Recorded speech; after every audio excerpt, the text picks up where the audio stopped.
Hello traders, and welcome to the short tutorial on using the TraderScope multi-asset price tracker indicator. A few words regarding the motivation to create this indicator. Most screeners on the market track price changes over predefined periods like 1 hour, 4 hours, 12 hours, 1 day, 3 days, 7 days, week, months, etc. And typically they compare initial and current prices only. But what if you want to analyze assets' performance over arbitrary historical intervals? Perhaps you want to spot which assets dropped most within 7 hours after specific industry announcements. Or do you want to check which asset grew the most in the January last year? This is where the multi-asset price tracker shines.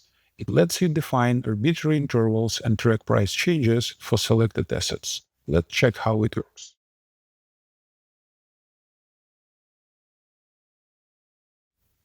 You can find this indicator in TradingView's catalog. However, it is invite-only indicator. So to get access to it, please contact us in direct messages. Now, let's add it to our chart and explore its functionality. Once added, indicator will ask you to define the start and the end of the interval you want to analyze using the mouse on the chart. And after that, indicator will highlight the interval you choose. If you want to change the interval, just click on the indicator's title and two vertical lines with markers will appear. Now you can drop these markers and drag the line in the new position. Once the new interval is settled, indicator will highlight it and will recalculate the values in the table on the right side. Now let's discuss what these values actually means. Multi-asset price tracker will track each symbol's price during the interval you define.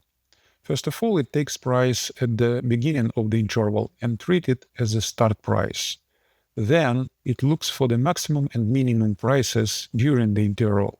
And finally, it tracks the end price when interval finished. It then calculates relative price changes, start to minimum, start to maximum, and start to the end. After all the calculations done, the final list of relative changes is ordered by the column chosen in settings and displayed on the chart. The symbol that you have active on your chart is marked green in the table.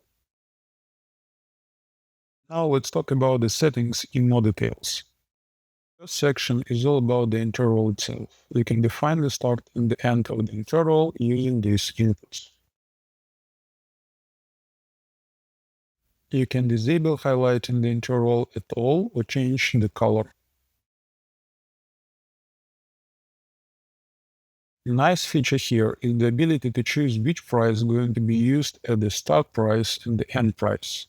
By default, open is used for the start price and close for the end price, but you can set it accordingly to your needs. Next section is all about the settings for the table with the results. You can adjust its position, size, borders, and the text size.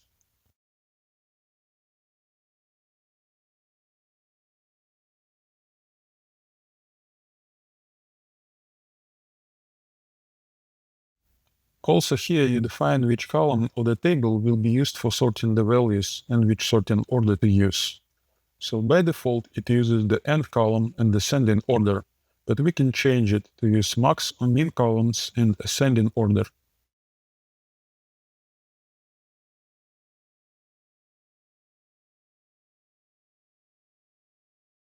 With this setting, you can deactivate sorting for the chart and fixed symbols. If deactivated, they will always stick to the top of the chart.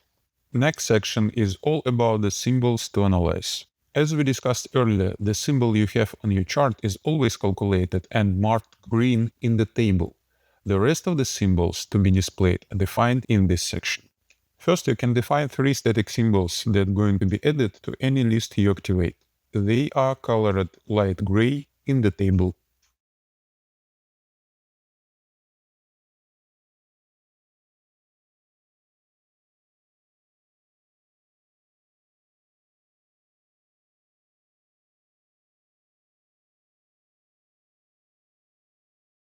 The next setting is a drop-down menu where you can choose which list to make active. And below, you can set the actual lists. In total, you can define up to 10 lists, each with up to 40 symbols to track. Symbols from the list are colored with dark gray in the table. Each line in the list represents an individual symbol.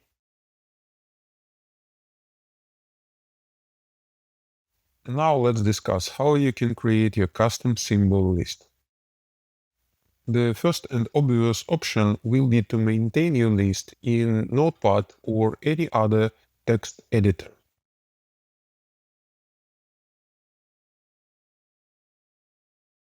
Another option will be to maintain your list in Excel or any other spreadsheet tool.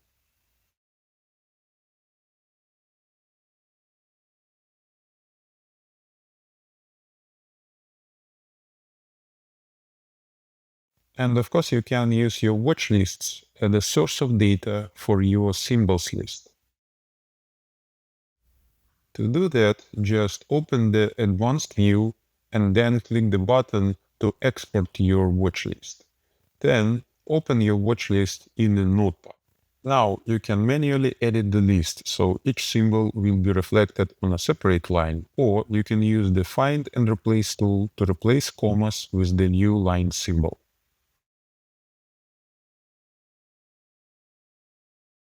And here we are with this indicator. Links are in the description. If you have any suggestions for improving this indicator, please leave a comment here or on the TradingView indicator page. Thank you for watching, and don't forget to subscribe to the channel for more videos on trading tools and strategies. Happy trading!